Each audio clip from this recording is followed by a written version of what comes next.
What are you doing there, buddy? I need to kill it. I need to. It's freaking crawling. For those of you who do not know, there's a giant freaking spider in my freaking hair. Y'all need to see this because it's freaking whack. We're going live under Fezzi's desk here. Do you see that freaking thing? Yeah, that's pretty large. Yeah, it's ginormous. I need to kill it.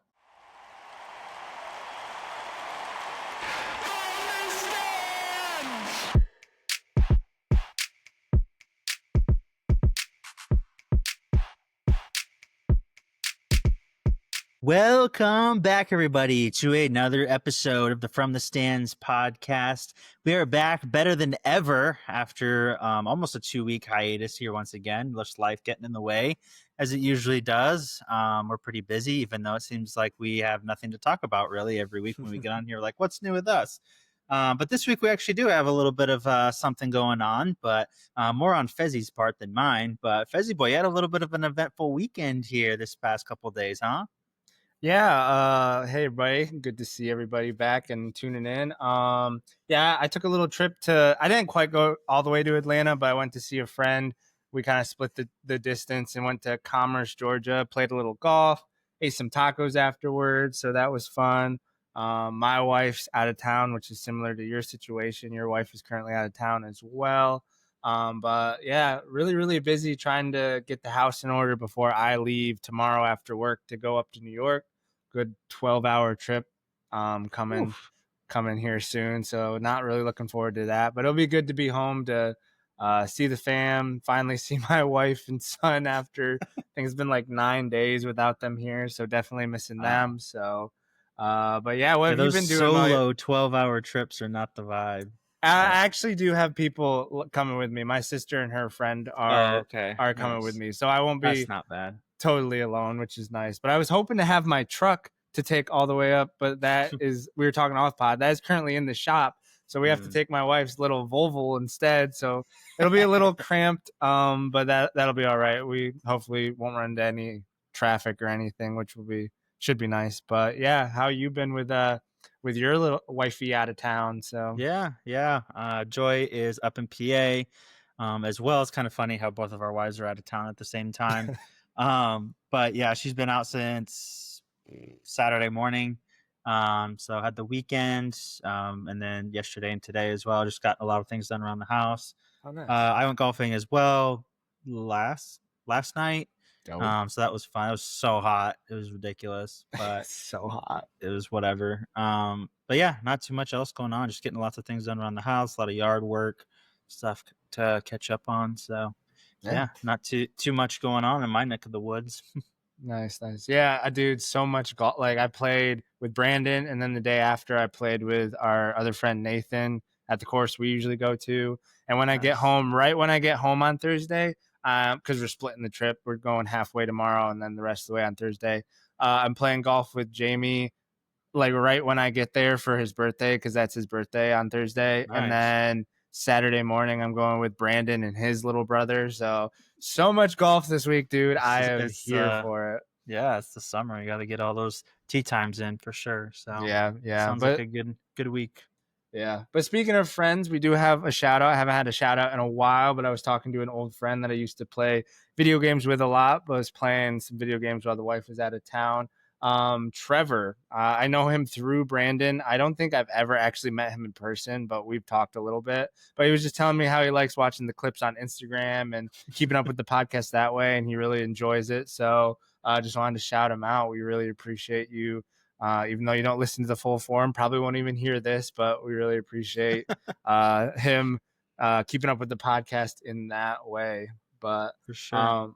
But without further ado, we're going to get into it. We have a good episode for you guys, recapping the NBA finals that took place a couple of weeks ago, looking at the NBA offseason, going to look at some soccer, keeping it stateside with the Club World Cup and Gold Cup, and that will round us off to finish the pod. So let's get it.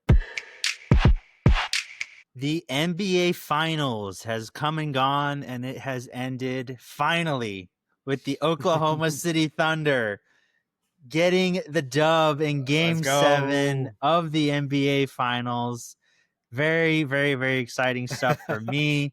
15 years wait for this championship here for me personally. So very, very excited to get this dub over the Indiana Pacers in Game 7. I will say, rather unfortunately, just because of the injury and everything. But little recap of the game, then I'll let Fezzy Boy go off a little bit. Very, very early in the first quarter, Tyrese Halliburton did tear his Achilles, unfortunately. Very, very unfortunately. He was absolutely Unfortunate. on fire. Um, Yeah. he tore. I was nervous. I was like, boy, if he's gonna play like this all game, we might be. Yeah. But he'd been dealing with that calf strain, obviously, for I think 2 games before that. He knew the risk going in, and he said, "I'm absolutely going to be playing." So you got to respect that. But unfortunately, he does go down with that Achilles. And I knew as soon as it happened. I remember sitting with Joy during the finals game and watching him go down, and I was like, "Ooh, that looked a little bit bad." And then that cut to him like being in pain Mm, ground, I was like, "Oh, he's gone. He's done. He is." right. And then obviously the replay, everybody kind of is used to that shot now where his calf ripples and you kind of know what's going to go on after that. So, Yeah.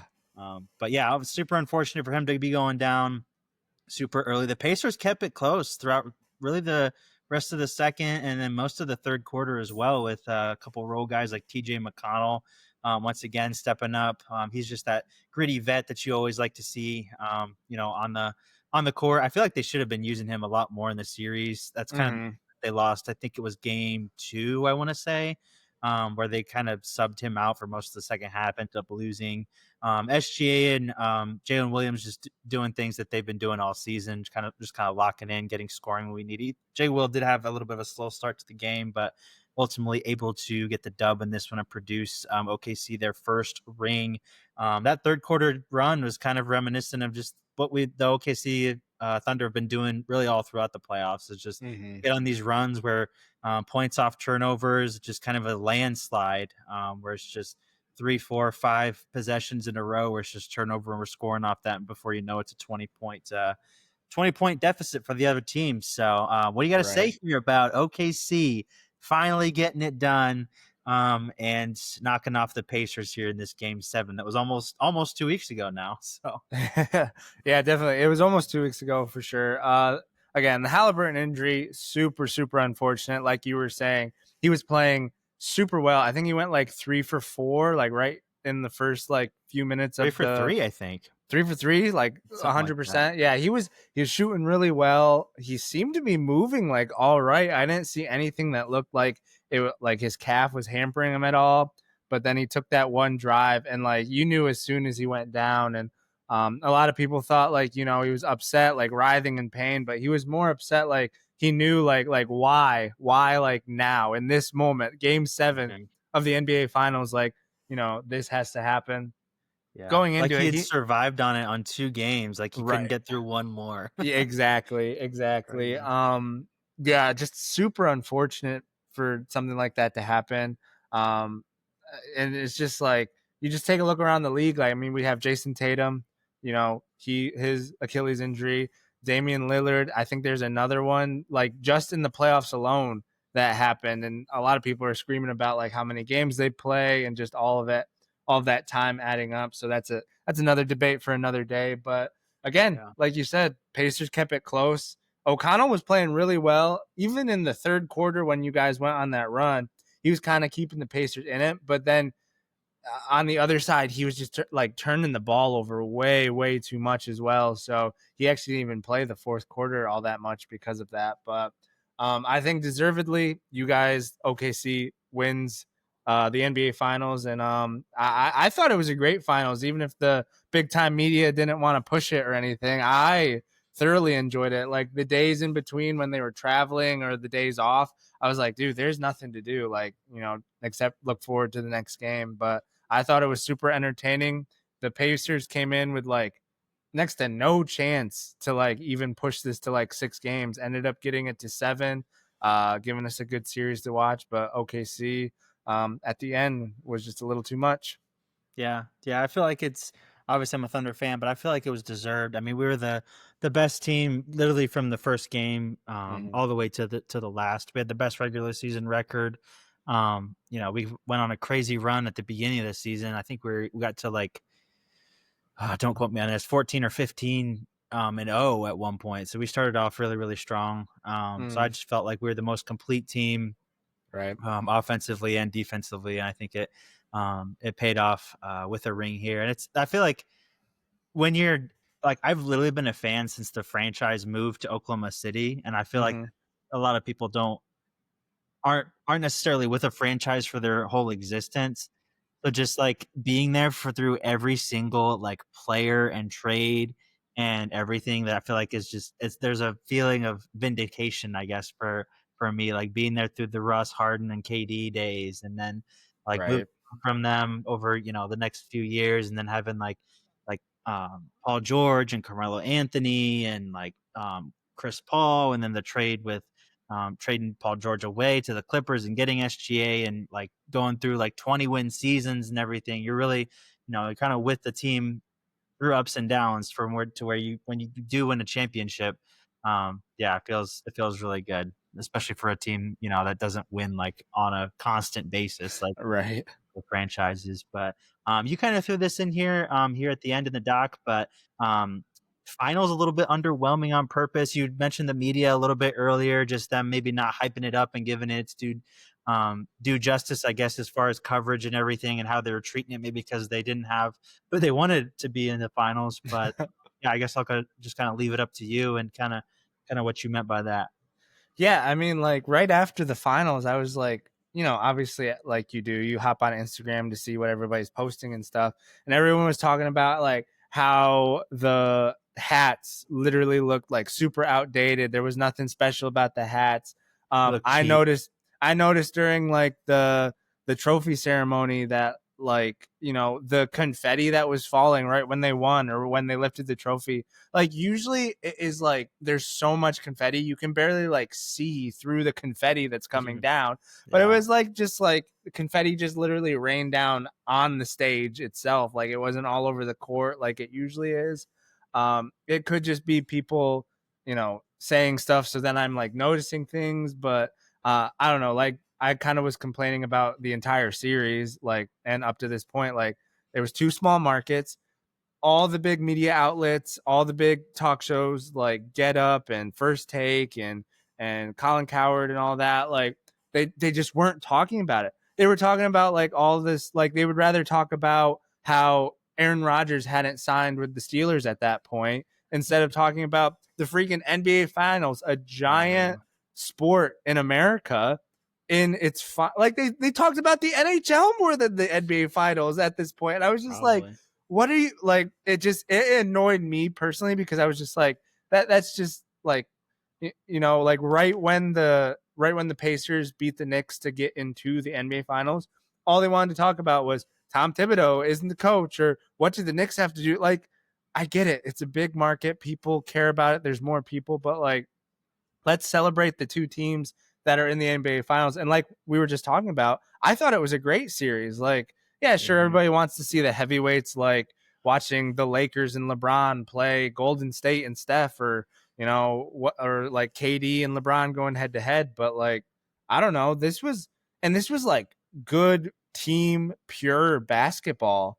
Like, it wasn't your superstar against mine. Like, yeah, sure, there was Shea and Halliburton, but it was really just good team basketball to watch. But I feel like, I don't know, the media just doesn't care about that, and so they just didn't push it as much, which was a real shame. Yeah. Yeah, I definitely agree that it definitely felt a lot different than a normal finals would usually be. Because like for me as a sports fan, like when you get to a championship point, like a Super Bowl or a finals series or something like that, like you can feel like the excitement and just like not just the games, but like even the coverage around it, where you're just kind of like, seeping up every kind of article and Mm-hmm. feature, video and things like that you can. And I felt like there wasn't really the excitement for this. And I do think it's a lot of it is because the NBA is so corporatized now. Like we talked about a couple weeks ago, how like the NBA finals weren't painted on the floor. They did actually fix that after like I think the first two games.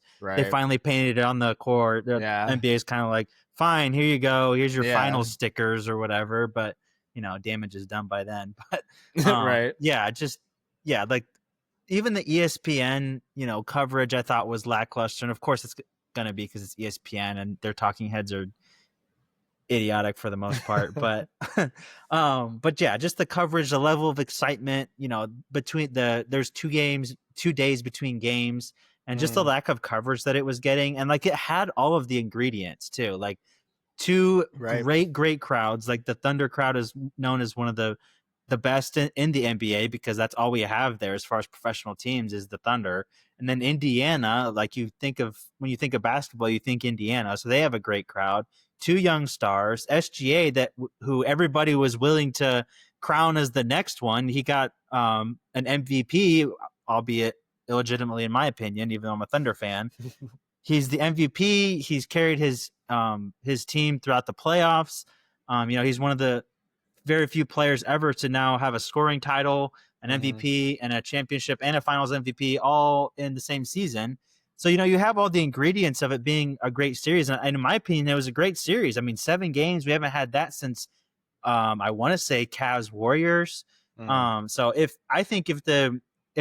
we had the exact same series and just the teams were different, if it was like, let's say, the Knicks and the Lakers, I think that they would be talking about this as like an all-time finals. I think it would be wall-to-wall coverage and all the morning shows on ESPN and all Mm. the other sports networks. But because it's not who, the two teams that the NBA wanted, whether it be because of corporate reasons or just because they would rather somebody else in there for viewership, is it's not going to be as well done, I guess you could say, from the confetti to the post game interviews and all that. But like, and the viewership, like, it actually came in pretty well. I think it was like Yeah.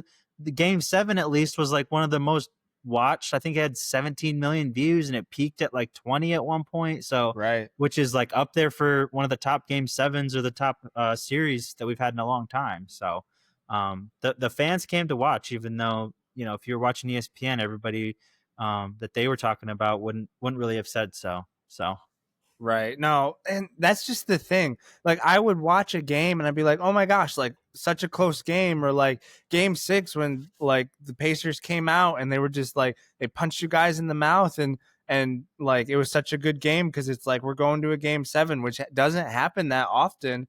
They were showing how many that we've had in the last like I don't know 10, 15 years. Hasn't been that many. I think the last one was 2016 with Golden State and the Cleveland Cavaliers. So it's like, dude, we have an NBA Finals that's in Game 7, a do or die. Like, what are we doing? yeah, And it just like they would talk about it and like they would say, oh yeah, the next game is on this date, so and so. But did you hear about Aaron Rodgers? Did you hear about Tom yeah. Thibodeau? Like, I think just want to punch a wall. Yeah, exactly. And I think some of it too is like the NBA announcers for like the big games, they changed it for this Yes. year. And oh Oh my goodness, yes. was like, I've been on the record before saying what I think of Doris Burke.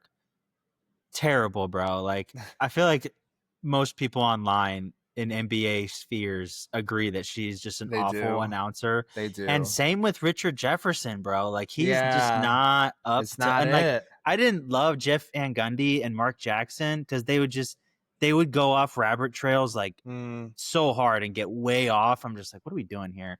But yeah. then I didn't think we could, not necessarily get lower, but like feel like there could at least be an upgrade from them. But then they had these two clowns coming in. I feel like it really hurts Mike Breen too, because like Mike Yeah. Breen's a legend. Like everybody Mhm. loves him. But I saw people dogging on him too. And a lot of people were saying this like, oh, it's because he has two clowns to announce the finals with. But I just felt like that was part of it too. It just didn't feel, as another thing, it didn't feel as special as maybe some other years for sure. But Yeah, just it was just unfortunate. I still enjoyed the finals, and I know you obviously did too. So I guess enough said. We'll kind of put that in the past and hope the NBA learns from this because the next item we're going to talk about, there's some things that were people want fixed with that too, and so hopefully they listen to the fans who they really need to cater to. yeah, definitely got my championship gear on the order now. Yes, So, sir.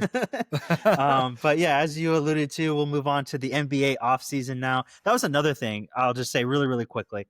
Yeah. Like once we won, like confetti was dropping, they had all the interviews. As soon as they cut to commercial, bro, they were already like advertising the draft and like Yeah, the next thing. dude. I was like, I thought the same thing. I was like, first of all, like, I guess that happens everywhere. Ugh. You just don't really notice it unless your team wins. But it Yeah. just shows you how quickly people are like, yep, that's in the past now, on to the next thing. Yeah. But two, Oh. like, I was like, Uh-huh. why are we Yeah. already advertising for this? Like, we Yeah. just won the championship, homie. Yeah. Like, oh my Yeah. goodness. I That know, dude. drove me up a wall. I won't. Yeah, I won't get And into usually it, you but see I like the completely agree. championship gear commercials, like Thunder are your NBA Yeah. champions. Get your gear now. But blah, the blah, blah. first commercial, it felt like the first commercial was literally like Yep. Cooper Flag in the NBA draft. Like, Exactly. dog, the OKC Thunder just won the NBA Finals. Let's talk about that for a freaking week. Right. Like, Right. I don't know. I could go on, but yeah, we should Yeah. move on. We will talk about the NBA draft now, though. Oh, That man. happened. Cooper Flag going number one, obviously no surprise at all. He's Nope. generally regarded as to be a generational talent, and I really think he's got a ceiling that is very, very high. It could be a top 5 level NBA player, I think, if he develops well. I mean, he's already playing really well with the big boys at the Olympics. So if that's any sign, he's going to be special. What did you think about the NBA draft in general? I don't know if you had anybody in there that you were really looking for. The Duke starting 5 all got drafted. That was pretty cool to watch. Usually I'm a Duke hater, but I really liked their team this year. Yeah. 3 of their guys going in the top 10. That was impressive. Ace Bailey to the Jazz after he made a little bit of little bit of news there. It's just saying that he didn't really want to go to like half the teams basically that were in the top 10. Only had his eyes on 2 or 3 teams. Didn't even work out for some of them. Jazz said, to heck with it. We're going to draft you anyway. And you could tell he was not happy he got drafted by the Jazz. But what'd you have to say about the NBA draft as a whole? And is there any one guy that you're really looking forward to seeing in his rookie year here? Yeah, like you said, Cooper Flag was obviously like the given to the Mavs because like if the Mavs traded that, the Mavs fans would have burnt Dallas to the ground. But no, I think he has like you said, a very high ceiling. The situation he's going to is great. Like kind of a win now, but it's not like totally reliant on you. Like a lot of times the team that gets the number Super 1 rare. pick. Yeah, a lot of time the team that gets the number 1 pick, you know, it's like we need you to come in and like be the guy right now. But he's gonna be able to learn from like AD, from Kyrie, from Clay. He's gonna be able to plug and play, not be on the ball a lot. So it's gonna be really like I'm really hyped to see like what they end up doing with him. Like if they're all healthy, I truly believe like they could make a push for obviously an NBA title, but like you know, again, them staying healthy is a big if, especially with AD and then Kyrie with his age coming off an ACL. Don't know what he's really going to be. So as long as the Mavs don't screw it up with Cooper Flag, he's got quite the potential. Dude, I don't know if it's just my age or what it is, but whenever I see some young buck like upset about making millions of dollars and playing NBA basketball, and I'm talking about Ace Bailey, like when I see some like who doesn't work out for teams because they're trying to manipulate the draft and they're like, well, these are the 3 cities we want to go to, so no one else draft us. And it's like, who are you? And like we could get into like how Rutgers looked during the year. Like if you think you're all that and a bag of chips, like I don't know, maybe make the freaking tournament while you're in college. I don't know. 2 top 5 picks, 2 top bro. 5 players. So that's something Rutgers has to look at. I'd be so mad if I was a Rutgers fan because I remember the hype that they were coming in with, like these 2 blue chip prospects. Like most teams would kill for 1. They had 2, and Rutgers isn't like your Dukes or North Carolinas and things like that. So they must have been pumped for their season, and then to not even make the tournament, like what a letdown. Oh my god. Yeah, I think they were actually like preseason top 25 going in with 2 guys that were projected for sure first round picks. Like people didn't really know where they would be, but like 2 first round picks for sure. It's like, dude, if you got like 2 NBA players on your roster, that's a recipe for success most of the time. But yeah, again, I don't know if it's my age. Like, I mean, I'm not that old, but just like when I see someone who's ungrateful for an opportunity that like so many people would kill for, it's like crazy. It just rubs me the wrong way, man. Like, you know, I hope nothing for the best for him. Hope he gets his head on straight. He is a young kid. He's only like, what, 18, 19 years old, something like that. Something like that. Yeah. So, I mean, sure, he's young, like, figure it out. I guess not a lot of people are blaming him because it's mainly his agent that he hired isn't even certified with the NBA. Like, that's a red flag in of itself. But It's probably like the kid's uncle or something being like, let me run right, stuff for you, bud. right. But other than that, like, that was the only thing that really rubbed me the wrong way. Like, then you have on the flip side stories of like BJ Edgecombe, who went number 3 to the Philadelphia Love that kid, Sixers. dude. He's going to be good, I think. He's going to be really good. But he was talking about how, like, for 7 years, like, his family lived on a freaking generator, like, Yeah. and now he gets to take care of his family for the rest of their lives, like, in one night. So you root for guys like that who are just grateful of the moment. Like, he would have been grateful if he went in the 3rd round and just got a chance in the NBA. So Yeah. props to Well, him. I But think yeah. that's kind of like why Ace Bailey's getting so many haters, because like it just, what he was doing just reeks of like spoiled, like, you know, single child type vibes. And it's just like, Mm-hmm. dude, you haven't played 1 minute in the NBA yet, and Right. you're just like trying to dictate where you go. You're not even the first pick, bro. Yeah. Like, chill out a little bit. Let's cool it with I only want to go to teams on the East Coast or whatever the frick he was talking about. Like, Right. just be happy to even play in the NBA. And Mm-hmm. that's where I felt like, some of the other guys like VJ Edgecombe and like Malowach from Mm-hmm. Duke, he was up there crying. Yeah. He didn't even start playing basketball till like 2019, I think I saw, or something like that. Yeah. Just some I think there's like an NBA camp or something, and they saw him like walking on the side of the road, and he was obviously a massive kid, so they're just like, come Right. play basketball, bro. And obviously Dude.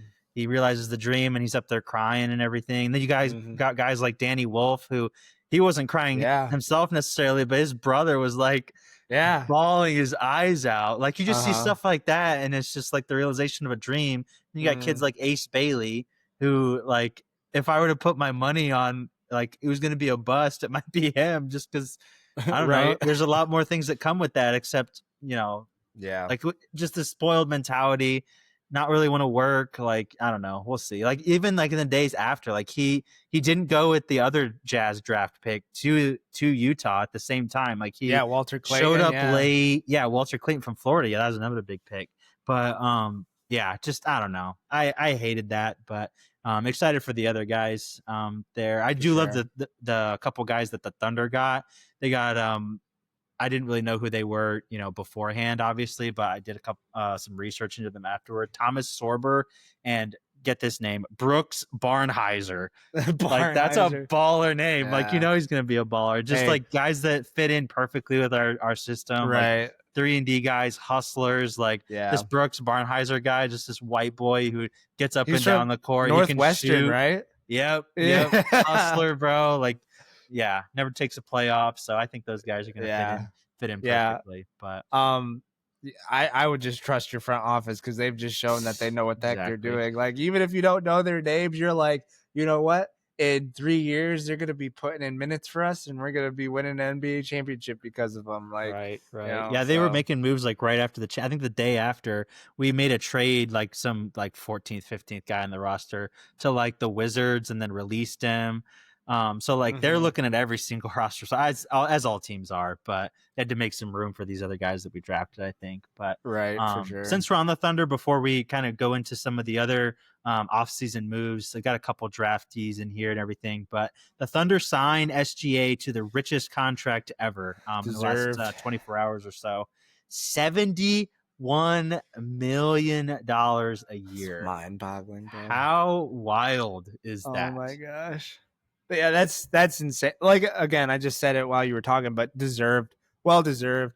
And as much as people hate on SGA, and I was like low key rooting for the Pacers just because I like an underdog story. Nothing like, I don't like the Pacers personally or anything, but SGA's like a dude you can kind of root for. Like, other than the foul baiting, super humble dude. Yeah. Very grounded, great leader. He's a guy that, deserves all that money because that he's not going to slack off. He's going to put the work in every year. He's just going to get better and better and better. Wins MVP, big reason you win the NBA Finals. So well deserving on his part for sure.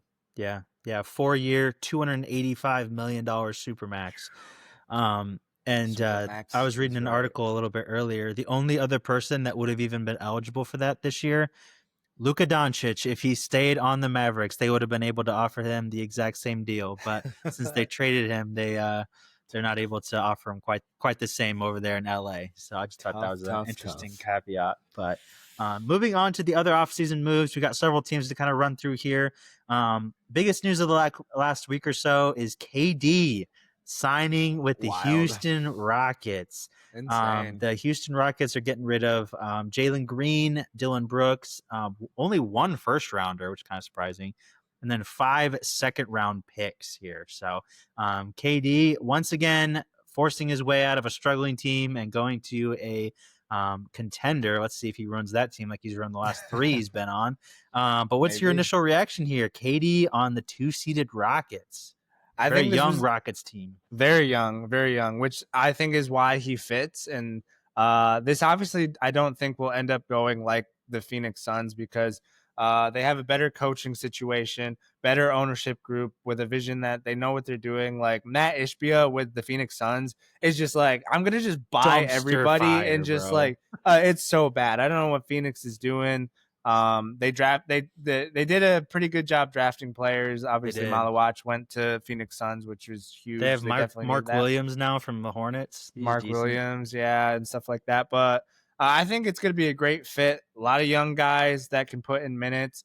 Jabari Parker is going to be coming off the bench right behind KD, which will be like that. That's huge for like the non KD minutes. It'll allow KD to like take some nights off. You know, he's not going to have to do everything. But now they have a closer because I mean, Jalen Green we saw against Golden State in the playoffs really wasn't getting it done. I think he had like one 38-point game, and then it was like 12, 8, 9. So like super inconsistent. Maybe he can find his form with the Phoenix Suns, but I think it's a great move. I think it makes them right up there with some contenders. And if you look at all the teams in Texas right now, man, like don't sleep on them. I mean, Cooking. Houston with KD, obviously the Mavs if they're healthy, and then kind of going back to the draft, Bryce Harper getting not Bryce Harper. Is it Bryce Harper? I know it's last name Harper. Second round, second pick in the draft, going to San Antonio. Oh, So Dylan Harper. Sorry. Dylan Harper. I said Bryce Harper. Freaking. It's always me with the baseball players, man. Every time you could literally put like a clip compilation of me messing up freaking names. It's baseball players. But anyways, At least you knew it was wrong this time. yeah, Dylan Harper going to San Antonio with who already have the Rookie of the Year. They have Fox and Wemby, and like I don't know. CP3 still's hanging around there too. Yeah, I mean they're not looking too bad either. I mean they were looking great until Wemby got that blood clot. So it'll be interesting to see what team in Texas really puts it all together. Yeah, for sure. I think the Rockets. Not sure if it'll completely pan out this way, but obviously getting KD is huge. But I really see them as kind of what the Thunder were last year. Like, made the playoffs as a 2 seed, really strong regular season. Have a lot of pieces that are super young. Maybe not quite ready for it this year. Obviously, they took the Warriors to 7 games. You could make a case that Game 7 was, anything can happen in a Game 7. So the more experienced team was kind of always kind of destined to win there, especially with when you're led by Steph Curry and everything. But just kind of a team ready to take the next step. And I think by getting KD, I think it's going to be like a sink or swim situation. He's either going to make that team. He's going to be the missing piece. Obviously, he does a lot of things well, especially scoring. Even though he's going to be 38 or 39, I want to say now he's getting up there, but Right. he still averaged over 22, 23 points a game last year. So he's still a bucket. But I think that, I think there's still a possibility that, what happened in Phoenix and on the Nets could happen here where he commands too much of the ball. There's too much of the offense going through him. They are losing, a lot of people like to hate on him, but Jalen Green, he was a good facilitator for them, starting point guard, obviously. So they obviously have a lot of pieces that, check the boxes as far as what you want in building a team, but they did have to give up a couple guys. Dylan Brooks, kind of like that defensive hound that they were really relying on a lot of the season. So, it's not just signing in KD and free agency where it's just only an addition. They did have to give up a couple pieces. Like I said, I Mm-hmm. think that he could absolutely be like the spark to get them to the next level that they can go to really be contending in that Western Conference, or he Mm-hmm. could completely just detonate the franchise like he did it in Phoenix. But I like what you said Maybe. a lot. Like Matt Ishbia, he had no clue what he was doing. He's just like Yeah. trade everybody, trade the franchise to get like a big three. And Right. obviously, they had no depth. The Bradley Beal acquisition was absolutely horrid. He couldn't stay healthy. Kevin Durant, obviously, whatever. I used to be a huge Devin Booker hater. Now I kind of feel bad for him just because of it's not really Same. his fault, kind of what's been going on there at his franchise. But sounds like he's kind of loyal to the soil. He's going to stick around, see what they can build. But yeah, we'll see how the Rockets are able to build around KD and company next season. But another team that pulled off a couple big trades actually in the last week or so, the Celtics, just trying to get off salaries. I was looking at their I don't know why, but like a couple weeks ago, I was just looking at like the top salaries. I think it's because the Thunder had like one of the lowest, even though we were in the finals. But Mm-hmm. and the Celtics had like the highest by far. Like they had like basically all their starters making like $20+ million a year, a couple role guys and everything. But they pulled off a couple big trades, sending Drew Holiday to Portland and then Yeah. Kristaps Porzingis to Atlanta. They actually got back. Who did they get back in the Portland deal? Actually, a pretty Uh. good player. I have his Yeah. face in my Yeah. mind, but I I don't can't really know. remember. He's a good Um, youngster. He's up and coming. Yeah, you're gonna have to Google him because I can't remember. Not he's a good scorer. Good, like, has good length. As soon as you, Anthony Simmons. I yeah, remember him now. Simmons. Yep. Yeah, yeah. So obviously a pretty big contract move for them, but I mean the return for what they traded away with Drew Holiday is not terrible at all. It's kind of that No. um, same style of player, I guess. With Drew Holiday getting pretty old now, they Right. decided to Yeah. to move off of him. Kristaps Porzingis, homie could not stay healthy. He was kind of a big reason that they imploded in the playoffs as well. Besides True. Jason Tatum going down, so he's off to Atlanta. We'll see if Atlanta keep him or try to trade him for another piece. I don't think they got much back from that Atlanta trade. I don't believe, but like I said, No. this is more just like a Celtics just kind of trying to shred down that Mm-hmm. salary number we're looking at. There's rumors that they might trade Derek White as well, who's making a lot of money. Making Jalen Brown calls. possibly, but probably less likely than the other. I feel like this is the kind of the Celtics year to rebuild because not going Mm-hmm. to have Jason Tatum for most of the year. Really able to just kind of step back. They're trading away some of these big names that were from that NBA title run. We'll see how they're able to rebuild. I think that they have a lot of potential. Their GM is incredible, and Brad Stevens as well. So you kind of trust him. I do Yeah. like one of their draft picks, Hugo Gonzalez, played at Real Yeah. Madrid last season. I was looking at some of his tape. Reminiscent, bro. Reminiscent of a little Luka Doncic Ooh. Real Madrid talk. So he was a super solid player over there, winning the Spanish league and playing the Euro League with Real Madrid. So Mm-hmm. he's a little bit of a sleeper, taken pretty late in the first round. But we'll see what they're able to get done this year. Maybe a lot of playing time for him too, with a couple Right. of those Yeah. injuries and everything. So Mm-hmm. the other team I wanted to touch on, maybe park for a second, is the Denver freaking Nuggets, Huge. bro. Huge. Huge moves, really in the last 48 hours or so. Finally getting off that terrible contract of Michael Porter Jr. Yeah. Man's just chucks up threes. That's all he Building a does. house almost every game in the playoffs, really, for them. But Right. trading them to the Nets for Cam Johnson, which Mm-hmm. is, I think it's a plug and play player right there in Cam Dude, for Johnson. sure. They shred $15 million of salary, get a more consistent defensive guy, more consistent shooter. I think this is just an incredible move for the Mm-hmm. Nuggets here. Couple of the other ones we'll touch on, and I'll get your opinion on this. They signed Bruce Brown, which was a huge piece Mm-hmm. of their title run a couple years ago. He's been played, I think, a couple different places, but I think I don't remember where he played this last year, but they get him back in free agency. They signed Tim Hardaway today as well. He shot 40% from three last year with the Pistons, who were really strong in the playoffs. And then they trade Dario Saric, who got basically 0 minutes all year, for Mm. Jonas Valanciunas. He's a little bit up there in age, but still averaged 12 points this past year.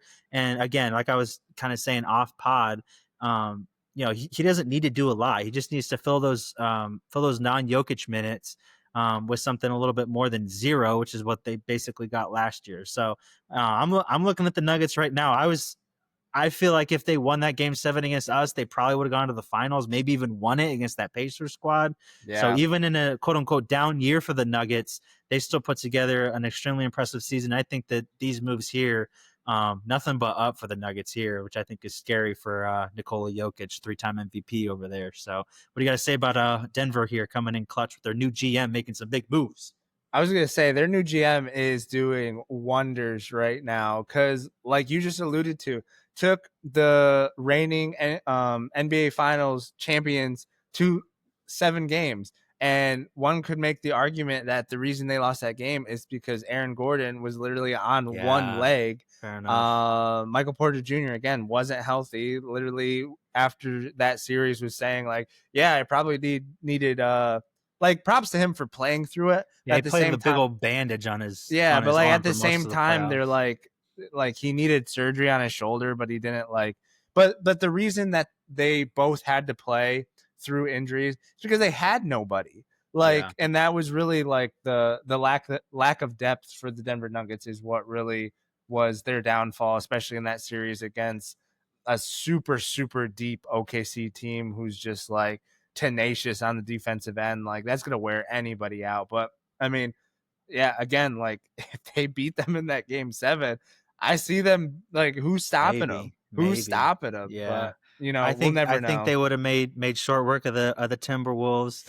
And Yeah, again, who they got drawn with the Pacers. And again, like we give the Pacers their flowers, but again, I don't think that they would have beaten the Nuggets. So yeah. um, but that Cam Johnson, I just cannot believe they shredded all that money.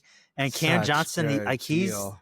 he's a kind of, I wouldn't say I guess he's a vet because he's in his late 20s now. But he was on that Suns team that made the Yep. finals, and Mm-hmm. been on the kind of leading the Nets over there for a couple years now. So I think that's a huge pickup. And like you were saying, that the new GM there, he's just making the other GM look absolutely horrid. Dude, Like I think awful. the way that he's like failed year in year out to put the right talent around Jokic Yeah. is, it just looks so bad now. The new guy's been in there like 2 weeks and he's already like Yeah. shredding all this, like trading these guys that Right. like Saric. Like I cannot tell Yeah. you, like I don't think I Dude. even saw him in a Nuggets For jersey. Valanciunas, Yeah, like you said, dude. he's older, but like that was another thing is like Jokic was like literally playing like every minute of every game. Like that's just not Literally, sustainable. bro. Like I don't care like if Jokic is in shape or out of shape. Like that's just not. But like the GM is doing wonders, and it's literally almost a slap in the face to the old GM because he brings back Bruce Brown, who literally was on the team that won the championship 2 years ago, or yeah, 2 years ago, 2023. The old GM traded him away. He traded KCP away, which everyone's like, "What the heck are you doing with that?" Brings in Mhm. Tim Hardaway, which is like a KCP like kind of player, you know, can shoot the three, Yeah. good defense, you know, good size, can switch on most guards, like point guards to shooting guards, you know. So like it's kind of like he's just like, we never should have gotten rid of these players. I'm gonna bring one of them back and then just get another player that can kind of fill that role that KCP had. So Yeah. super interesting, really good moves. And like again, like you said, the Cam Johnson move, dude, I cannot talk highly enough about that move. That is such good work financially. And then just like again, I think he's a better all around player than Michael Porter Jr. is. Yeah, for sure. Spacing was definitely one of their big issues, especially in the playoffs. So definitely got some valuable shooting there in three of those four guys. So we'll see how they look next year, but definitely making some Thunder fans such as myself a little nervous going into the next year. So they're in our division too, so we see them quite a bit. But Tough. next team we'll talk about is the Milwaukee Bucks. Biggest news coming out of there is that they're waiving Dame Lillard. Huge. They owe him 113 million over the next 5 years, and they're going to give it to him. So, absolutely wild that they're going to be Dude. paying that man for 5 years and not even having him on their roster. So, Yeah. absolutely wild. But yeah, he was just never really a fit there. Never really wanted to be there from the beginning. So that kind of made sense why they're letting him go. But they do sign Miles Turner, fresh off that Pacers run. Uh, I know he's always been in like the trade rumors around the deadline and everything. Kind of always found a way to stick around. Been on the Pacers for like 9-10 years, something crazy. But as soon as he doesn't take them there, but he goes to the finals with the team. They let him go. So he's going to the Bucks here. I don't really see the sense with these Bucks moves, to be honest. I don't either. Like, why are you spending big money on a Miles Turner who, like, I feel like is just gonna, like, I don't really see him and Giannis playing together that well, and then they're getting rid of Dame. I feel like Giannis probably would be in favor of letting Dame go, but again, like, maybe we'll find out over the next couple of weeks, but like, I don't really see a clear game plan here. Like, their starting five is lackluster, as all get out. So I don't. What do you see the Bucks moves being here? Do you see them picking up somebody big here to pair with Giannis, or is it more of like a Giannis leaving situation? I have no clue, because like the way this all went down today was they announced the signing of Turner, and everyone was looking at that, like, especially the money they gave him, and they were like, how can the Bucks even afford to do this? Like it hadn't come out yet that they were waiving Damian Lillard and like everything like that, and then like a few minutes later it comes out Damian Lillard's getting waived, and everyone's like, oh, that makes sense. But then at the same time, they're like, that doesn't make sense, because he's the guy that you brought in to keep Giannis the first time around, when he was like talking like, hey, I want to leave unless you guys do something. All right, we'll get you Damian Lillard. But like, I mean, And Turner there's doesn't not that really level of free agent or guy that wants to be traded out there, at least not that we know of right now. Like, who are you right, going to get? unless there's someone that people know about that we don't know Right. about yet. Because I mean, we'll get into it a little bit with like the LeBron opting in and stuff. Yeah. But yeah, I mean, you get Turner because you always need that guy like with Giannis, because Brook Lopez is with the Clippers now. He signed with the Clippers, I think today, for a bunch of money. But I don't know. I just don't think Turner, like, if you're trying to get Giannis to stay, Turner's not the answer. And then obviously I know he's injured, but like getting rid of Damian Lillard as well, like, I don't know. Unless they've talked to Giannis and they Well, he put tell him something what they're on doing. Twitter. He was just like, I don't know what's going on. Yeah, so I don't know. It's not looking too good in Milwaukee right now. So it'll be interesting to see, like you said, if there's someone they know about or are like looking to get that will convince Giannis to stay. I don't know. We'll see. Yeah, it'll be interesting to see where Dame lands as well, because he's coming off the Achilles. Does he sign early? Does he sign like later in the season with like a contender? Like, it'll be interesting to see what he does. But yeah, the Bucks, bro. Like, I'm just looking at their depth chart right now. Kevin Porter Jr. at the point, Gary Trent Jr., who had some decent games in the playoffs. I'll give him that. Kyle Kuzma, who's been an abject disaster on the Bucks. Giannis, and then Miles Turner technically at center. They still have Torian Prince in there, Bobby Portis, but like, I mean, come on, we're not going to the championship with these fellas. So anybody can win it in the East, though. It's so open right now, especially with the injuries. Like Pacers are. I mean, the Pacers are like, what are the Pacers going to look like? No Halliburton, you get rid of Turner. Like, what are they even doing? Be tough. But I mean, the Bucks lost to the Pacers in 5. Like, they weren't even competitive. So they're right. I mean, I understand it's the East is wide open, but I mean, maybe that's what they're doing. Maybe close. They're like, we'll just buy all the Pacer players, so like we could beat them now. Like that's how they're gonna beat teams. They're just gonna like, hey, we'll just buy one of your key starters, and yeah, we're not gonna be good, so we'll just they'll do what the Knicks did, and they're like, create a team to beat like the Celtics, like the Knicks did. Right. The Bucks will create a team to beat the Pacers, and then just fall flat against some other team. Right. They'll get out of the first round against the Pacers every year, and then that's about it. Oh man. Yeah, the last thing that we'll touch on is just a little Lakers talk here, a little LeBron talk. LeBron opting into his $53 million contract over at the Lakers. We'll start off with Fezzy Boy's opinion on this. What do you got to say about LeBron opting into 53 mil at the age of 41? I believe it'll be next season. I mean, I can't believe the amount of people that just want to kiss LeBron's freaking feet at this point. Like everyone, like all I heard today was like, yeah, it's 53 million, but like he is so underpaid. He's so underpaid. I'm just like, Who I is don't saying that? it's Give me all their the name. it's all the freaking I don't know. It's the weird people they have on First Take because everybody's taking their vacations now that like there's literally like no Yeah. I sports know what going you're on. talking about. Got the Yeah. B-listers in there. Yeah, exactly. But dude, I don't know. They were all just like this. There was just one guy. I don't even know his name. I think it's like David something or whatever. But he was just like going on and on about how like, yeah, he's like worth like $500 million or heck, he's worth $1 billion. I'm just like, you need to calm down right now.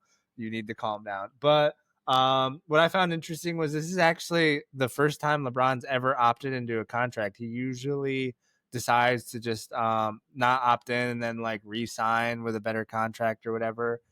So some interesting time with the Lakers. Some people are saying he's kind of making a move to maybe get out of the Lakers. That might be the big free agent that pops onto the market just with the new ownership kind of like tipping their hand and saying like, hey, LeBron, you're not in our future. We're going to like do everything around Luka. So it'll be interesting to see in the next few weeks what really comes out of all this. So yeah. Yeah.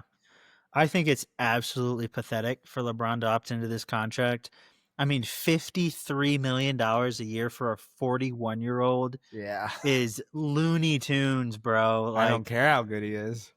and like, obviously, I'm a known LeBron hater, but like, this is next level even for him. Like, Right. if you have like an ounce of desire to still win a championship, you are opting out of that contract and like taking 20, 30, even 40 million Mm-hmm. to make some room for some other guys to be signed on the Lakers. So it's not just like him and Luka and a bunch of scrubs, bro. Like, I understand Austin Reeves is a better player now, but like, who did they have outside of that? They need a center. Everyone Right. knows they need a center. I don't think Mm-hmm. they got a center in the draft. Like, what are we doing here? So again, I feel like this is like a consistent thing with him, but this is just another thing that shows I don't think he gives a crap about winning. I think he just wants, and again, he's worth over $1 billion. He doesn't Yeah. need that 50 mil. It's No. nice, but like, if he really cares about winning one more championship, he's making room for other guys to be signed. He's Right. making room for, the next free agent that will get gifted to the Lakers to be able to compete, because they like, I literally watched a video about it this week. They never ever draft players and make them good. They're always No. signing or trading for players. Mm-hmm. And like you were saying, this I was seeing stuff about his agent and stuff, as like maybe they're gearing up for a trade, which I feel like would be hard for me to envision, just because he's been on the record saying that he loves LA. He'll probably never leave LA, and it wouldn't make sense for him to leave at the age of 41. Right. But like, one team I could see him going to again in the East, the Cavs had a pretty good season. So Mm-hmm. could he go back to the Cavs for a third time?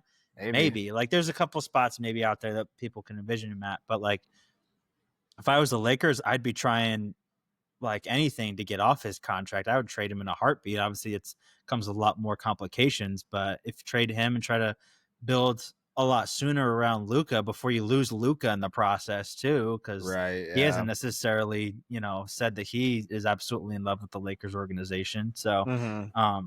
there's a couple different ways this could play out, but just from a strictly LeBron point of view, I think it's extremely selfish, and I think it just shows that he doesn't really care about winning another title, which I feel like he's been obsessed with trying to catch Jordan, and now even later in his Yeah. career, he's doing a lot of things that say he doesn't really care about that anymore. Maybe he just wants the bag. So, Maybe. but yeah, that's a little bit into, or a lot of bit into the off season.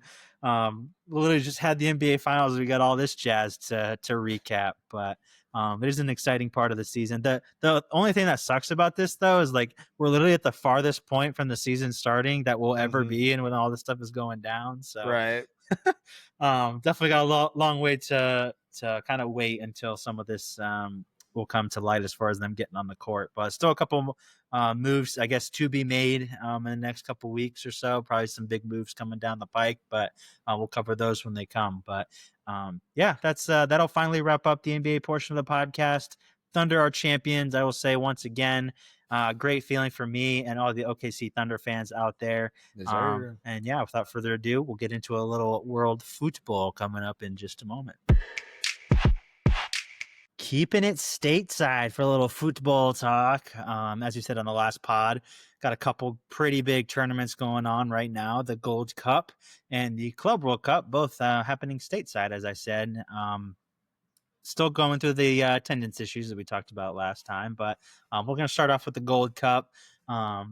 Group play really went how most people would, they would normally expect it to go. Mexico, Canada, U.S., all taking.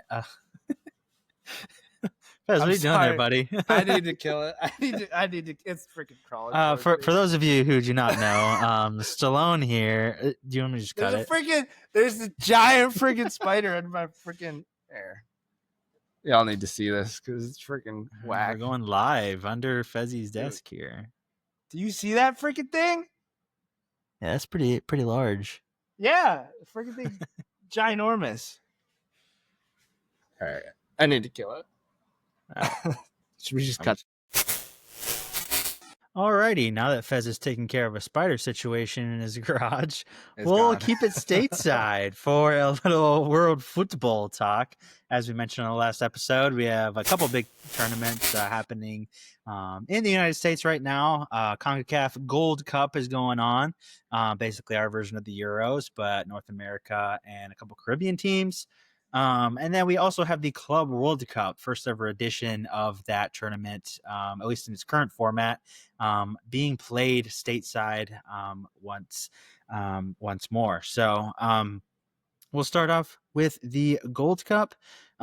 Canada crashing out on penalties. Get out. To Guatemala after what I would consider to be a questionable second yellow card. They seem to be pretty comfortably in control of that game at 1-0. And then they had, like I said, a second yellow on Jacob Schaffelberg, who I really like as a player. Kind of wish he was American, but whatever. But really kind of shaky from there, conceded another goal, and then going to straight to pens. How do you like this format where they go straight to pens after the 90? I think it definitely plays. It plays into like a team like Guatemala, who like you can like squeak out we'll get into it, but Costa Rica almost did it to us. Like if you can squeak out a penalty shootout, like they say it's skill. They say it's like and you can be good at taking pens, or you can have a goalkeeper that's good at stopping them. But like at the end of the day, it's kind of like an even playing field. Like a bad team can squeak through on pens against a good team. So I like it because it's drama, but other than that, it's like, what are we doing? Yeah. I like it for the most part as well. I like what they're doing with it because, like, I'm pretty sure quarters and semis, like they just go straight to pens, but the final will have the extra time, which is cool. Because most of the time when it goes to extra time, you're just kind of hoping for penalties. Mm-hmm. So if like somebody scores in there, it's just kind of a letdown. Right. But what did you think about the double yellow here for old Jacob Schaffelberg? Did you see the second challenge there where he got the red?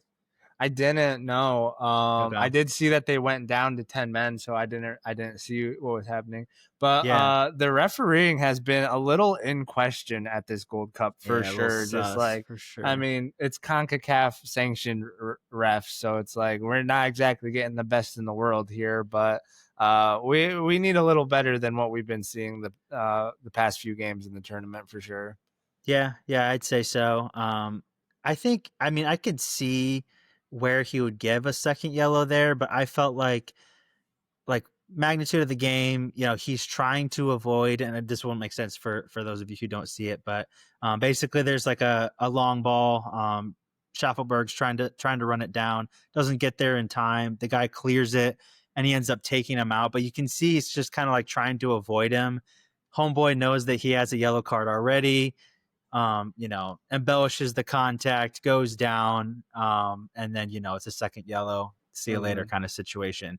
I wouldn't have given it probably in that situation. I can see where like maybe if he doesn't have a yellow, giving a yellow card there, but I mean, where he was trying to avoid him everything, ref had a good position at it. I don't think I would have given that, but again, it's kind of an unfortunate situation for Canada. Even going into the penalty shootouts, Guatemala did kind of dominate after that. They had more possession, they had more shots, but going into the pens, they had clearly the better goalkeeper in Sinclair, who has been playing really, really well for Minnesota United in the MLS. I know we crap on the MLS a lot, but he is a very good goalkeeper. And then I think the Navarro guy, I think he's their second choice keeper for Guatemala. So, huge advantage there as far as Canada is concerned, but still not able to get the dub here with Canada ended up missing 2 penalties. Guatemala actually had a chance after the first missed pen for Canada to wrap it up, and they couldn't get it done. Homeboys skied it. I was like, could have seen that coming, Right. but ultimately they're able to win it in pens. So what do you got to say about the Canadians going out here? Yeah, I mean, Jesse March looking a little bit like a fool because at the beginning of the tournament, he was like, man, all our guys wanted to be here. No one asked to be out. We got everybody here. And I Which think is like, true.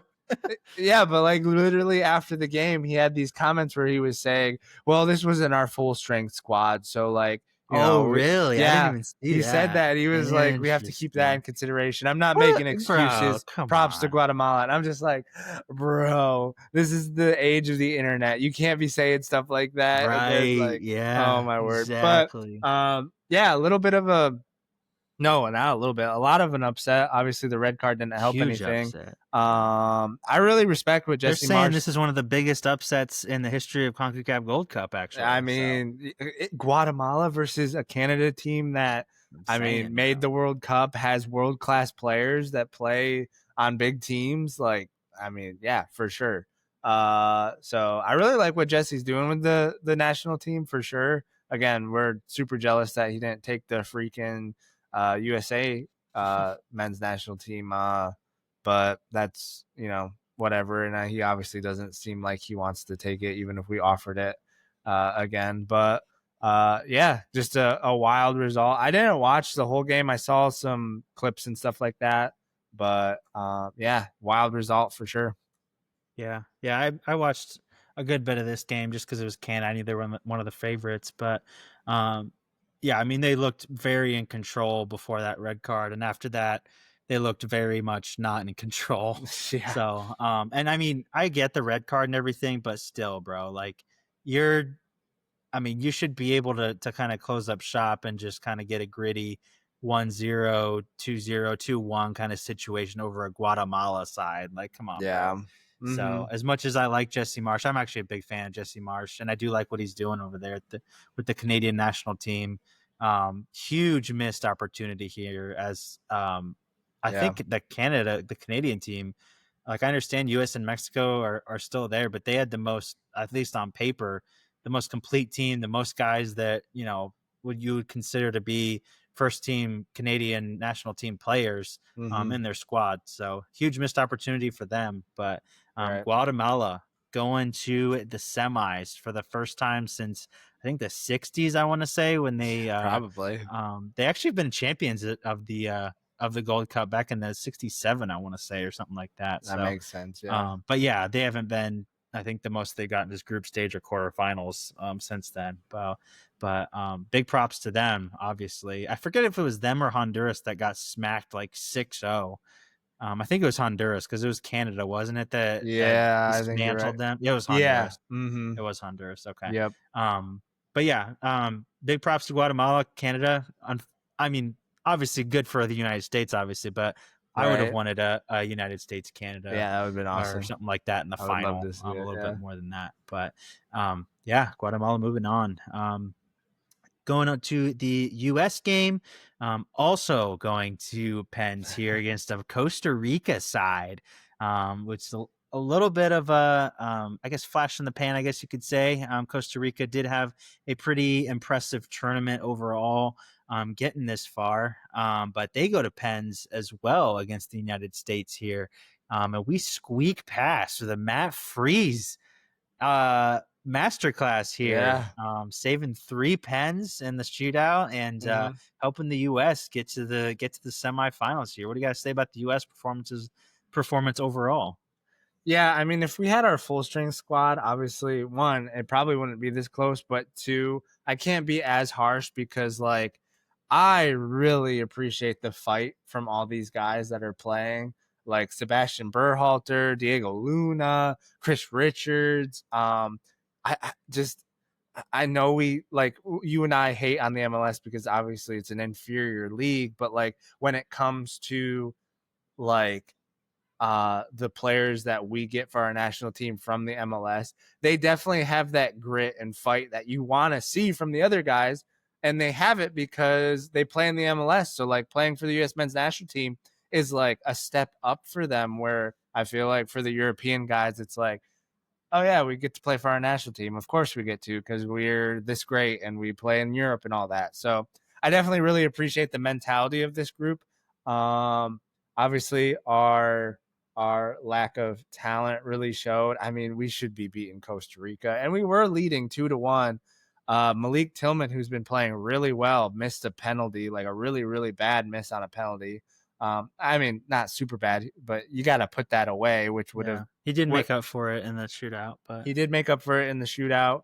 But yeah, Matt Freeze standing on his head. I really like him. He's obviously getting the start over Matt Turner right now, which I'm super happy that Pochettino is actually playing guys that play and guys that are more in form instead of yeah. playing like Matt Turner just because he plays in Europe, which is super.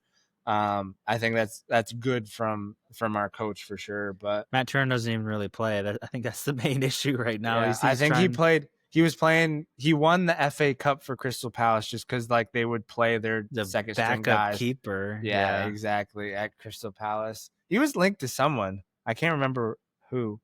I think it was yeah. like a He's been Bundesliga trying to side. trying to find a club because obviously, he went from Arsenal. We sold him to Nottingham Forest Yep. because they thought he was going to get the number one spot there. Got beat out by some other scrub, and then they Mm-hmm. loaned him out to Crystal Palace. Think he's going to be a starter there, and then he got beat out by some other scrubs. I don't Right. know what's going on with him. He's got to go back to Um, MLS or something, bro. Something, dude. I feel like I did see a rumor about him going to MLS to get some games before the World And Cup and to actually give honestly, himself a shot. I wouldn't be mad because I feel like goalkeeper is such a different position. Like you just Yeah, need playing time as a goalkeeper. Like shots are shots. Like at the end of the day, like yeah. there's not like a ton A of little bit tactics different when than an outfield player. Yeah, right, exactly. Like it doesn't hurt his stock getting playing time in the MLS like it would, like you said, an outfield player for sure. So, but Matt yeah. Freeze, you have it in here. Matt Freeze, number one. Like, what are we I don't thinking, know. Sammy? What are we thinking? I wouldn't put him at number one just because, honestly, if you watch the game as a whole instead of just the penalty Mm, shootout, I mean, there's still parts in his game where he can get better. right. There's a couple shots that he spilled. There's a couple times where he looked just a little iffy on if he was going to come out or not. Yeah. Maybe that's down to communication a little bit, not necessarily being completely used to the guys you're playing with a little bit. But Hmm. I definitely think he has a shot to nail down that number one as being his before the World Cup. Obviously, Pochettino's given him the start throughout this tournament here, so we know what he thinks about him. But definitely not opposed to him competing for the position, but I wouldn't say it's all sunshine and rainbows. Obviously, everybody's going to look at the penalty shot and be like, "Oh, he's great, and he should be our new number one." But like, great, you saved the Yeah. penalties, but like, it's not. And again, Costa Rica, bro, on pens. Yeah, Like, come dude. on, homie. Like, What what are we we doing here? doing? But Yeah. and like Costa Rica, they have Keylor Navas in goal, which like as soon as we went to pens, I was like, oh, we're cooked. And Yeah, he I did thought his so too. job. He got two Right. misses out of us, but yeah. So I'm not moved quite yet about the Matt Freeze talk. Of course, we have hopefully another couple games in this tournament where we can get a little bit more of a sample size, but Yeah. I wouldn't give it completely to him quite yet. I think Stefan, bro, is still like I Yeah, was where's kind of he? he's around. Like I don't think that it's completely fair that he's just kind of been exiled from the national team for whatever reason Yeah. because he got remember in the World Cup?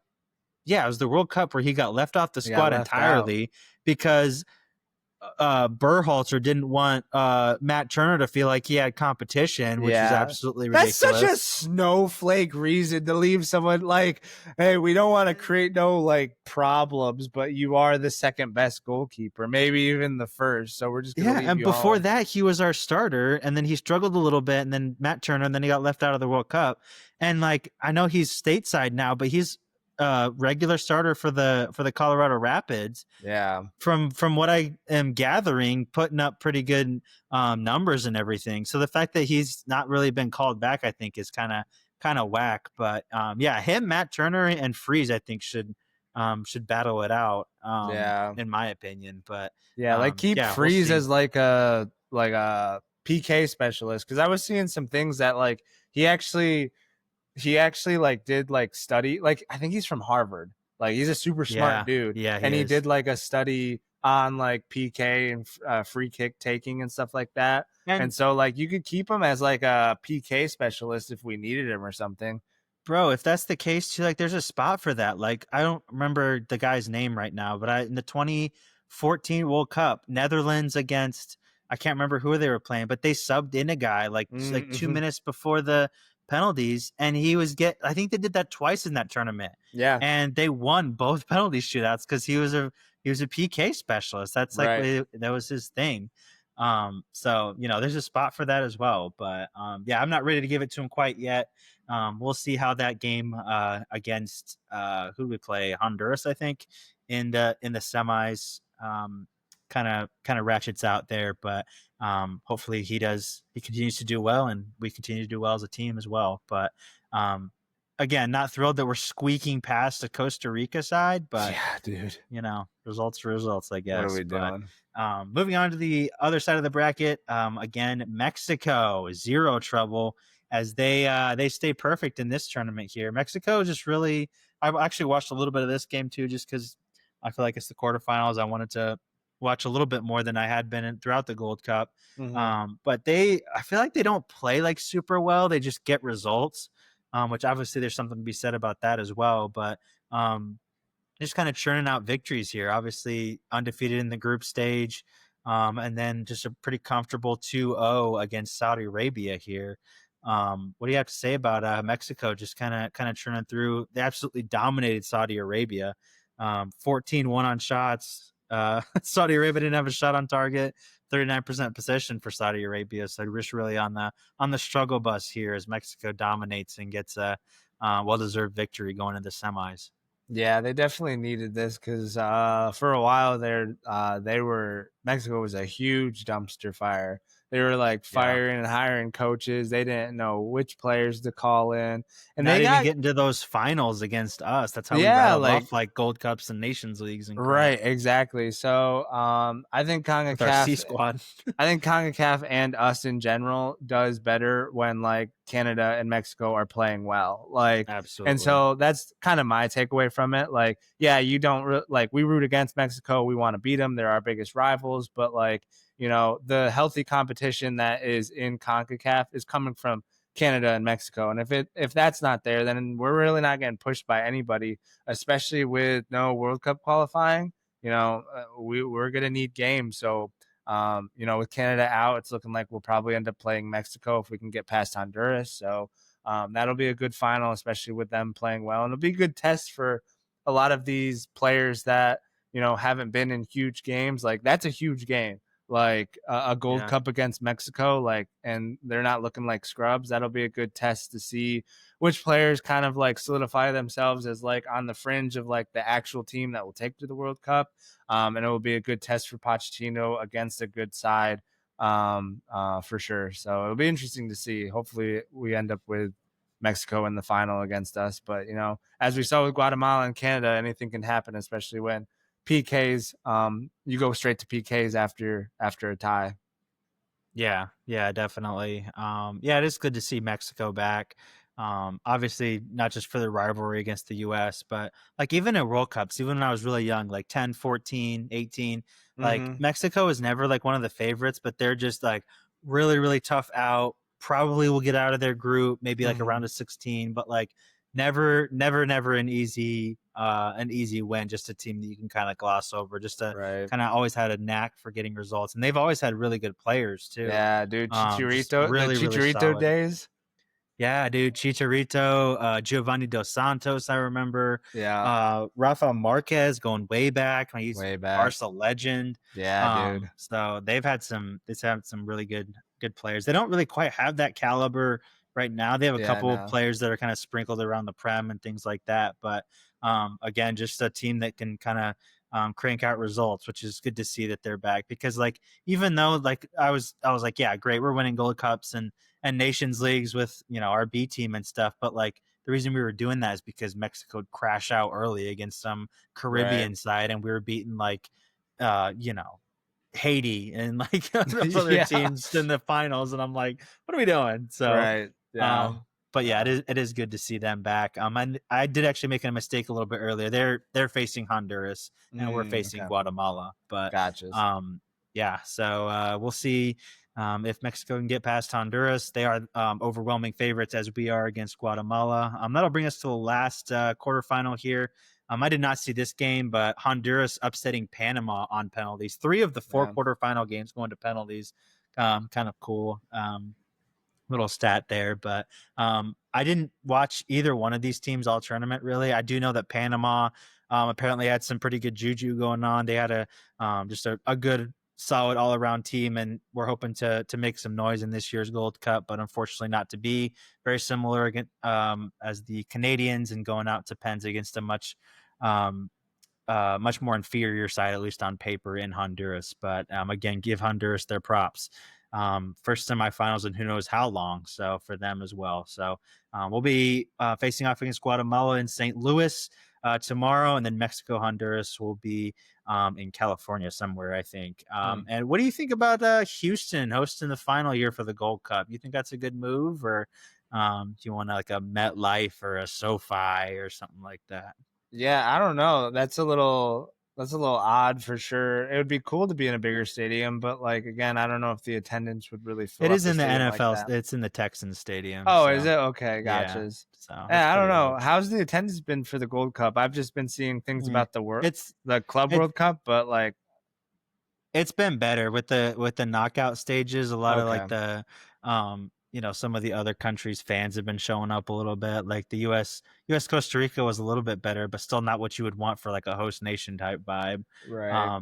Though, dude, the Mexico games are packed because there's Oh, like of obviously course. so many Mexicans here, which I love. I Right. think it's good probably that the final is somewhere close to like the Mexican border, just because Well, I was like gonna say, more people will come to that rather than being in like New York or somewhere with not as much yeah. of a Mexican population. But Well, yeah, they already pack out stadiums like Mexico does. So like the fact that it'll be in exactly, Houston, dude, it's gonna be an away game for the U.S. on like probably, U.S. soil. So that'll be another good test. Like it'd be yeah. basically like a de facto like away game for the U.S. So we'll see how that goes if that's what ends up happening. Obviously, I don't know. CONCACAF's looking a little more even across the board. Apparently, I don't know. Yeah, yeah. I don't know if that's us, the big boys, taking a step back, or if some of these island teams Who are knows? actually starting to play a little bit better. But yeah, we'll see. I'm hoping for a U.S. Mexico final for sure. Yeah. But Mm-hmm.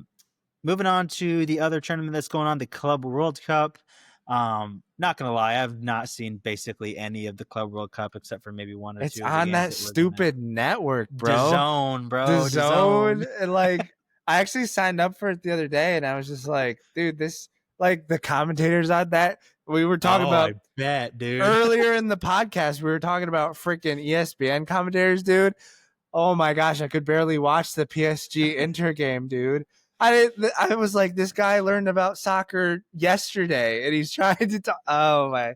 And they He were just probably did too. Like they and probably just all put they could some talk about was bozo on Messi, and there Messi that wasn't even touching the ball, bro. literally, Oh, it was so literally. bad. But anyways, I mean, cut you off. But yeah, I had to say, You're I had good. to say that because it was bad. It was bad. Yeah, yeah. A couple notes from the group stage, and then we'll kind of just dive right into the knockout. But all Brazilian teams made it to the last 16, so very impressive results there. I think there were 4 of them in total, so impressive for all of them to make it through. little bit of the rivalry in South America, but both Argentinian teams did not make it. Ooh. So that'll be a point of contention down in the South American circles that all the Brazilian teams make and the Argentinians didn't. All the top European sides, for the most part, up to task, just kind of taking care of business in the group stage as well. I think Salzburg didn't make it out, but that's not surprising. I think that's basically it. I could be Atleti didn't missing make it one. out. Yeah, Atleti didn't make it out, but they had a little bit of a harder group Yeah. than some of the other teams. But MLS on the struggle bus for sure. Seattle Sounders getting absolutely destroyed. LAFC getting absolutely destroyed. So not really too much to hang our hat on as far as the MLS is concerned. Um, but we do have Inter Miami, which we'll get into right now. PSG going up against Inter Miami, and this is Uh, just levels right here. it Basically, is. the best team, most informed team in the world right now, going up Yeah. against a bunch of retirees at this point. Oh I man, would say showing mercy, bro. Like they 4-0 in did. the first half. I this is just my theory. Luis Enrique, we know his past. He was coach of Barcelona when they won the treble with Neymar and Luis Suarez. I think he literally told them boys at halftime, like, yo, take your foot off the gas. Let's not embarrass these guys. 8, 9, 10-0. Like, Yeah. just kind of like pass it around, like chill out in the second half, just to maybe um just save some integrity, I guess, for the Miami boys. But I know you watched a little bit of this game. What did you have to say about a PSG just running riot against Miami here? Yeah, I watched the first half and I was absolutely disgusted. I did not watch the second half. I don't Disgusting. even think I had Were you anything cheering for going on. Miami? I'm assuming. I mean, I was watching like probably the rest of everybody was watching to see like I don't know, like maybe they pull something out of their butt and they're just like, like imagine the headlines if Miami found a way to beat the reigning Champions League winners. Like the world Yeah. would just like Oh, everybody was ready explode. for it. You know they were ready. The world would have exploded, and everyone would have been just praising Messi. Probably would have won another Ballon d'Or because of it. Like, let's be Literally, completely bro. honest. Literally. But obviously that's not how it went down. It was like a no show, dude. I was telling you off pod we were talking about this, like you said it, that like levels, dude. Like one, you have like the retiree Barca boys. Like watching Suarez try to press was like so painful to see Dude, how just slow he watching him was. run now, like I don't know if you've seen that, but Yeah. it's cringe, bro. I don't know if I know he's had a couple like injury stints since like he was in top form, but he does not look like he's No. ready to run at I any think point. he literally gets like shots in his knee like every day just to manage Yeah. the pain. Like, what are you doing, dude? Like, you gave so much to the game, like just right off in the sunset. I know you wanted to play with Messi, but like this ain't it, bro. This ain't it. I mean, but like you said, there's levels to this, and it was a bad look for the MLS because like. I mean, Inter is considered one of the better teams in the MLS. They beat MLS teams regularly, and it's like if this is the best we have to offer, and we'll get into it a little bit more, but like Saudi Arabia, even Yeah. that debate's put to rest. Like the MLS is even close to the Saudi league, and Right. it again just another tally on Ronaldo's board against Messi. Like I, Yeah. I'm starting to see it now, bro. Like I've been on this podcast I ripping know, into bro. Messi, like his We're bringing you on. I never will go as far to say in their primes, I'll take Ronaldo over Messi.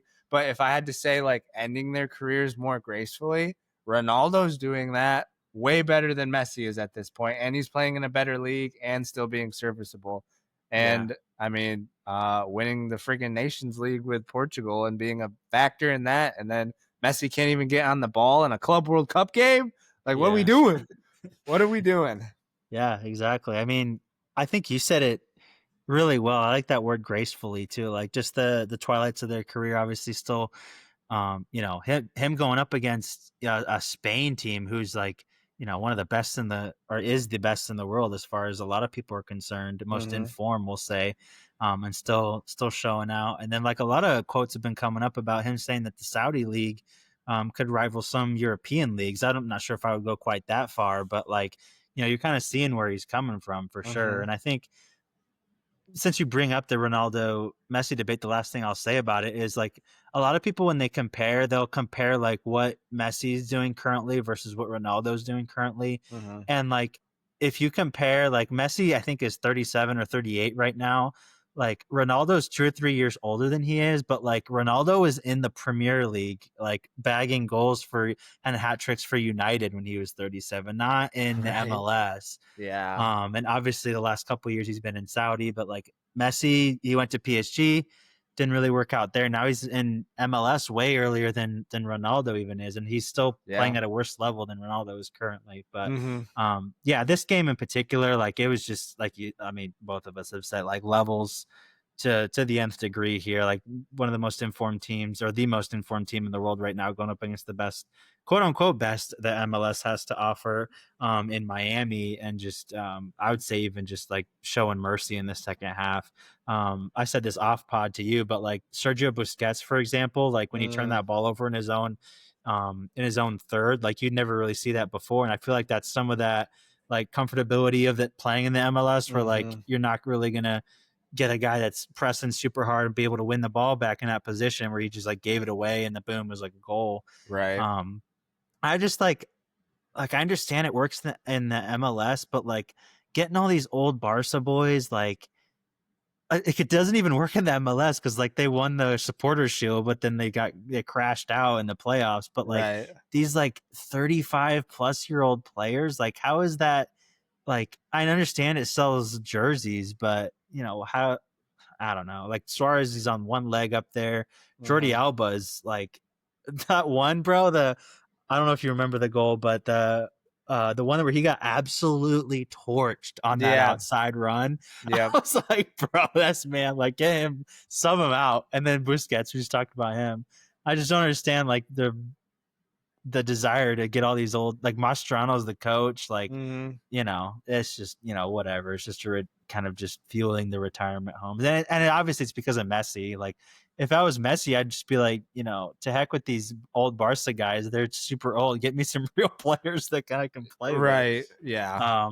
But yeah, just obviously just not even close in this game. I think it No. kind of I was kind of impressed that Miami got through the group, to be honest, but Mm-hmm. kind of serves them right. I feel like they didn't really deserve to be in the Club World Cup to begin with. Yeah, But and lastly on this is what disgusted me the most was like all the headlines. I get it, it's in America, I it's know. MLS's team, but all the headlines were like just like and stuff on the internet was like, let's not forget the first MLS team ever to beat a European team. And I know, I'm dude. just like, did you guys just not watch them get absolutely walked by PSG? And like, who was that European team? Like, I understand it's a European team, but like, But it's Porto isn't necessarily it's like, Porto. yeah, Like, there's levels to that too. Like, third oh my place in gosh. Portugal this last season, Yeah. bro. Like, Yeah. and like what you were saying too about the announcers, like it was 3-0 PSG, and they were still talking about how Inter Miami can get back in it, what Messi needs to do, how they need to start playing. They're like, they need a goal before halftime. And like almost as they were saying that, they scored their fourth. I know, like, dude. Oh, you can't So make this bad. stuff up. But, So bad. yeah, moving it on. Speaking of Saudi, Al Hilal, the only team that Saudi has in the tournament here, knocking out Man City. Yeah. In overtime, 4-3. Just a back and forth game, kind of blow for blow, big time haymakers, back and forth. But a pretty impressive win. This is a real win, by the way, against the European team.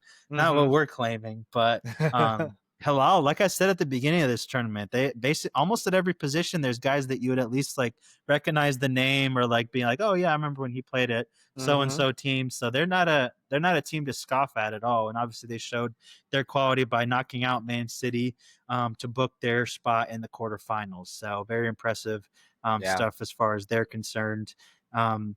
And again, just what we're talking about with Ronaldo as well. A lot of people were saying online that they kind of see what Ronaldo's talking about, not just in the levels of leagues, but Messi fans actually, kind of like yourself, were saying like, oh, I've been dogging Ronaldo for years that he can't really win a lot in Saudi, but then I realized what he's going up against in this Hilal team. And they're like, oh, okay. And like, again, Neymar just left that team, so like they Yeah. had some absolute ballers over there. So Right. but yeah, the quarterfinals is looking like this. It's looking Fluminense against Al Hilal. I know we didn't mention it on this pod, but Thiago Silva's leading that Fluminense team. Very very Dude. impressive stuff from his team there. I forget who they beat, but I think there's some. They beat Inter. I can't believe I They didn't put that did. in there. Yeah. 2-0. Very very impressive win for them. Brazil over a European team there. Palmeiras against Chelsea, or Palmeiras, I should say, against your boys from Chelsea. Chelsea are starting to look pretty good here in this Club World Cup, looking like Hmm. one of the favorites maybe to go to the final here. They do have a pretty accessible path there. So we'll see what the young Chelsea boys can put together. I feel like might be one of those teams that are taken a little bit more seriously than some of the other big Yeah. boys from Europe. So we'll see what kind of noise that they're able to make. And then a couple of the big time matchups that the Club World Cup organizers probably wanted as far as this tournament is concerned. PSG Bayern, which, like, no matter what you think of the tournament, what they think of the tournament, they'll probably put out their strongest 11 that's accessible to them in both of these games. PSG Bayern, and then Real Madrid and Dortmund. Dortmund just recently beating Monterrey, who had a pretty impressive run as well, with Sergio Ramos and company there.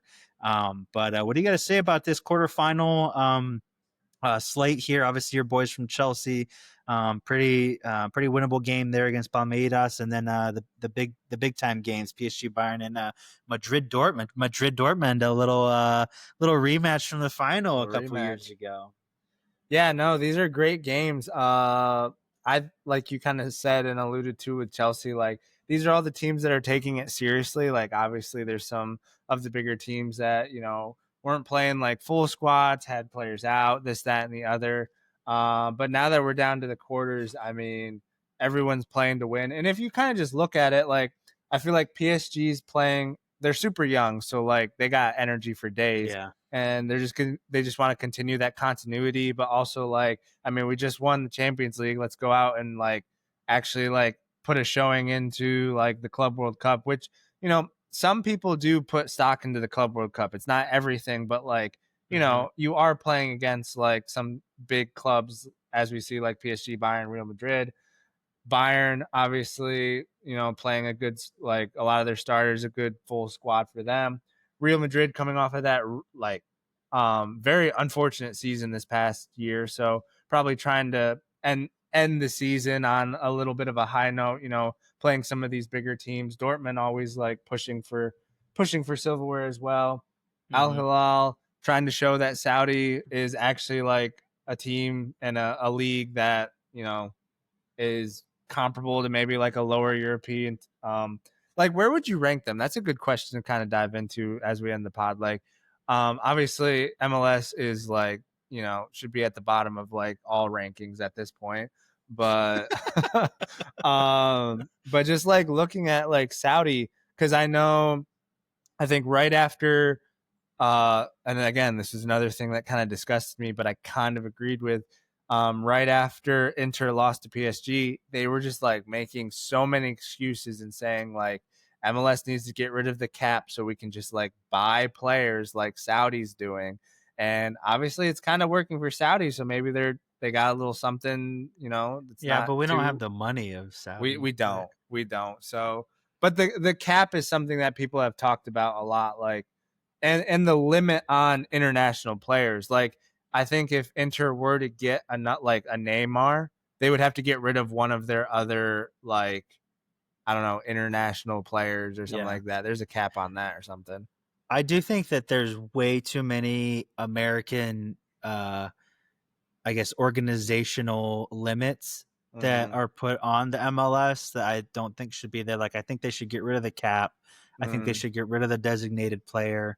Yeah. I do understand kind of why the designated player is there, because you want to like promote from within and things, but we already don't do a good job of that. Like, we Yeah. still have a draft. I would get rid of the draft. Like, what is that, bro? Like, let's get Right. academies up and rolling, obviously.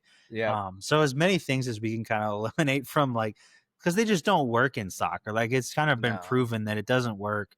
I think if we can get closer to a European model in a lot of these things, then I think it's going to be a lot better for the league going forward. So I would be I would be in support of kind of abolishing that cap because I think it does kind of limit the spending. But then are we going to dive even further into a retirement league where you know, several we're having 10 or 15 guys coming from Europe that are 35 plus, and that would be just terrible for the league if that happened. But Right. um, yeah, I'm not sure. Yeah, no, that is interesting. Like, would it hurt more if we made it more accessible? I think the designated Because players that's what they're definitely. gonna do. Like the Americans are Yeah, always chasing that name, right? So right. Yeah, and it would kind of push out like the American players that don't like get a chance in these bigger leagues. But like, yeah, I don't think there's really a good answer, and I just think the answer is that the MLS will never be as good as the rest of the world because it's just like the talent that does come up in it, like the Alfonso Davies, or I can't think of off the top of my head, but or even like a Matt Turner. Like once you're any good in the MLS, like I love how once you you, went from Alfonso Davies yes, to Matt I couldn't think. Turner, bro. Well, I was having a hard time of finding like people that made the jump from MLS to like a European team. But like, Technically, Pulisic did. He went from Philadelphia or whatever to no, he didn't. Dortmund at 15, 16 years old. No, he was never with Philadelphia. Oh, maybe it He was just never from his played in Hershey MLS. team or whatever. Yeah, he played for his Hershey, Okay. whatever academy. I think it was academy. But Yeah. anyways, that's a good little conversation to have for another day. But Yeah. yeah, it'll be interesting to see who pulls out the final in the Club World Cup. Yeah. I think one of the teams that, or I like what you said about Real Madrid. I think they have a little bit of I guess something to prove going to this tournament. But I think probably the team that has the most motivation is going to sound weird, but it's PSG because Yeah, they're looking to win can you imagine how this season is going to be looked back on if they win every single trophy that's out there? right, That would be pretty wild. And then, the conversations that we'd have to have around the Ballon d'Or stuff too, for sure. right. Dembele's been hurt this tournament, so is Vitinha gonna get a little bit more love here or what? Maybe, Let's maybe. go, dude. So, but yeah, we'll see how these quarterfinals kind of happen. Yeah, so we're definitely in for some really good games with all these teams taking it seriously. But yeah, we'll be watching as much as we can, even though it's on a whack network. But with that being said, I think that's a pod, Sammy.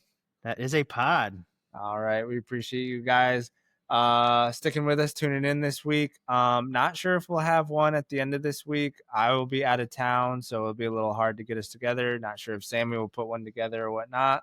But keep looking for that. I will be back Monday next week, so maybe we can do one then.